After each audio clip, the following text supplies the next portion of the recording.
Conseller, com veu la salut del vi català vista aquí alimentària en un context potser una mica de recessió? Bé, jo veig una exposició alimentària absolutament vital, absolutament plena de vitalitat, plena d'energia, plena d'il·lusió.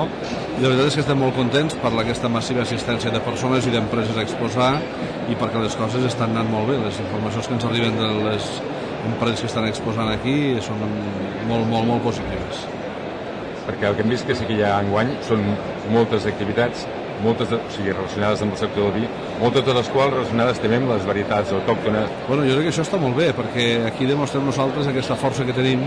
des del punt de vista del vi català i de totes les varietats autòctones catalanes, que tenim capacitat per poder ser i per poder fer.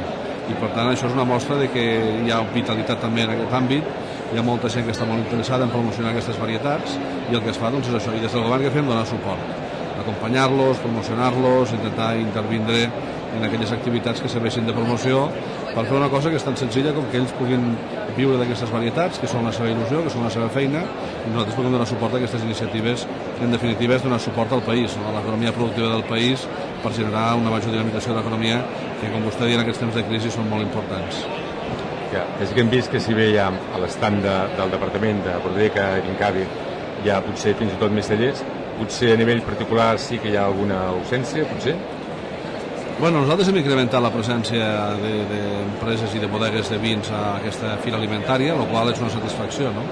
És obvi que la crisi també fa que altres empreses que potser hi venien doncs no han vingut o no han vingut amb tanta intensitat, però la veritat és que tot el resultat, totes les empreses que hem anat a veure fins ara, portem un dia i mig, pràcticament 2 dies d'exposició, són fantàstics els resultats, les empreses estan molt contentes de com s'està portant la fira i per tant això és una cosa que ens anima a seguir promocionant, que en temps de crisi la promoció és molt important, perquè moltes vegades pensem que en temps de crisi el que fem és retreure una mica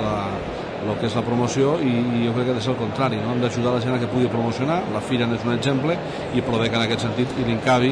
fan aquesta acció de promocionar aquests productes catalans tan importants per nosaltres i per el nostre sector econòmic com és el vi, la vinya i el cava.